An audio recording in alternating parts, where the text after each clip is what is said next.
যে পুরুষ ভালোবাসে তার কাছ থেকে আপনাকে কিছু চেয়ে নেওয়ার লাগবে না, একদম কিচ্ছু না। সে আপনার ভয়েস কিংবা মেসেজের লেখার ধরন দেখেই বুঝতে পারবে আপনার মন ভালো কি খারাপ।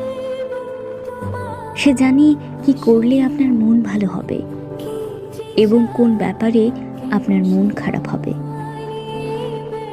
সে আপনার ছোট ছোট ব্যাপারগুলোও মনে রাখবে। আপনি কিভাবে হাসেন, আপনার রাগ, সব অভিমান সে দেখবে। আপনি রাগ বা অভিমান করলে সে অস্থির হয়ে উঠবে। আপনার কোনো পরিবর্তন আসলে সহজেই সে বুঝে যাবে। আপনাকে তার থেকে কিছু চেয়ে নিতে হবে না, কারণ পুরুষ তার শখের নারীকে সবচেয়ে বেশি ভালোবাসে।